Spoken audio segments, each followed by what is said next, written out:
નમસ્તે મિત્રો, તો આપણે આવી ગયા છીએ પાછા એક નવા વિડીયોમાં। તો મિત્રો આજે આપણે વાત કરીશું મફત ગેસ સિલિન્ડર 2024। તો મિત્રો તમને મફત ગેસ સિલિન્ડર મળવાનો છે તેની વિશે આપણે વાત કરીશું। અને મિત્રો જો તમે અમારી ચેનલમાં નવા હોય તો ચેનલને સબસ્ક્રાઈબ કરી દેજો, વિડીયોને લાઇક કરી દેજો અને આ વિડીયોને શેર કરી દેજો। તો હાલો મિત્રો વિડીયોમાં। તો મિત્રો ફ્રી ગેસ સિલિન્ડર યોજના 2024 હેઠળ આર્થિક રીતે નબળી મહિલાઓને મફત ગેસ કનેક્શન અને સબસિડી આપવામાં આવે છે। અરજી ઓનલાઈન અને ઓફલાઈન થઈ શકે છે, જેનાથી લાખો મહિલાઓ લાભ લઈ શકે છે। ફ્રી ગેસ સિલિન્ડર યોજના 2024 જેને પ્રધાનમંત્રી ઉજ્જવલા યોજના તરીકે પણ ઓળખવામાં આવે છે, તે કેન્દ્ર સરકારની મહત્વની પહેલ છે। આ યોજનાનો હેતુ ગરીબ અને આર્થિક રીતે નબળા પરિવારની મહિલાઓને મફત ગેસ સિલિન્ડર પૂરું પાડવાનો છે। દોસ્તો, આ યોજના ખાસ કરીને ચૂલાના ધુમાડાથી થતી બીમારીઓને અને અન્ય આરોગ્ય સમસ્યાઓનો સામનો કરવાની મહિલાઓ માટે ખૂબ જ ફાયદારૂપ છે। તો મિત્રો ગેસ સિલિન્ડર યોજના 2024નો હેતુ તો કે મિત્રો શું છે? તો મિત્રો તો આપણે વાત કરીશું કે એનું હેતુ એટલે કે શું। દોસ્તો, આ યોજનાનો મુખ્ય હેતુ મહિલાઓને સુરક્ષિત અને સ્વચ્છ ઉર્જાના ઉપયોગ માટે પ્રોત્સાહિત કરવાનું છે। સરકારે જોયું કે ચૂલાથી નીકળતો ધુમાડો અનેક આરોગ્ય સમસ્યાનું કારણ છે, ખાસ કરીને ગ્રામ્ય વિસ્તારની મહિલાઓ માટે। આ યોજનાની મદદથી મહિલાઓને મફત ગેસ સિલિન્ડર ઉપલબ્ધ કરાવીને માત્ર બીમારીઓથી બચાવવામાં નથી આવી રહી, પણ તેમને આત્મનિર્ભર પણ બનાવવામાં આવી રહી છે।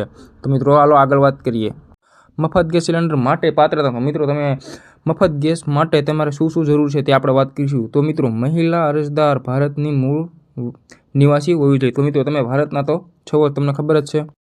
તો મિત્રો ખાસ કરીને ગ્રામ્ય વિસ્તારની મહિલાઓને આ યોજનાનો લાભ આપવામાં આવે છે।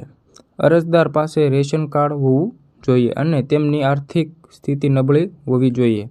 મહિલાની ન્યૂનતમ વય તો કે મહિલાના વર્ષ 18 વર્ષ હોવા જોઈએ।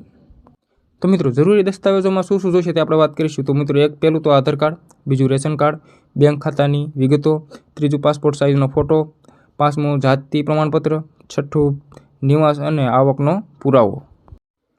તો મિત્રો આ યોજનાની ખાસિયતો શું છે તે આપણે વાત કરીશું। મફત ગેસ સિલિન્ડર સાથે સબસિડી પણ આપવામાં આવે છે। આ યોજનામાં તમામ નબળી વર્ગની મહિલાઓને સામેલ કરવામાં આવે છે।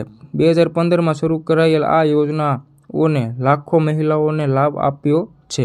દોસ્તો, મહિલાઓ હવે રસોઈ બનાવવા માટે સમય અને ઉર્જાની બચત કરી રહી છે। તો મિત્રો ફ્રી ગેસ સિલિન્ડર યોજના 2024 માટે અરજી પ્રક્રિયા તો કે અરજી કેવી રીતે કરશું તેની આપણે માહિતી આમાં આપીશું। મિત્રો ફ્રી ગેસ સિલિન્ડર યોજનામાં અરજી કરવા માટે PM ઉજ્જવલા યોજનાની આધિકારિક વેબસાઇટ પર જવું પડશે। અરજી ફોર્મમાં માંગવામાં આવેલી તમામ માહિતી યોગ્ય રીતે ભરો। કોઈ પણ ભૂલ થશે તો તમારું ફોર્મ ફગાવી નાખવામાં આવશે। જરૂરી દસ્તાવેજો સ્કેન કરીને તૈયાર રાખો। અરજી કર્યા પછી ગેસ એજન્સી તમામ દસ્તાવેજોની ચકાસણી કરશે, તેથી તમામ દસ્તાવેજો સાચા હોવા જોઈએ। હવે ચાલો જાણીએ કે અરજી ફોર્મ કેવી રીતે ભરવું। તો મિત્રો PM ઉજ્જવલા યોજનાની આધિકારિક વેબસાઇટ પર જવું પડશે। પછી હોમ પેજ પર નવું રજિસ્ટ્રેશન અથવા નવું અરજી વિકલ્પ પર ક્લિક કરવાનું રહેશે। હવે તમારે PM ઉજ્જવલા યોજના પસંદ કરો, તમારું નામ, સરનામું, મોબાઈલ નંબર વગેરે જે વ્યક્તિગત માહિતી ભરો। આધાર કાર્ડ, રેશન કાર્ડ, આવકનો પુરાવો વગેરે જેવા જરૂરી દસ્તાવેજો આપવા પડશે। તમામ માહિતી અને દસ્તાવેજો ચકાસો અને પછી સબમિટ કરો। અરજદારનું પ્રિન્ટ આઉટ કરો।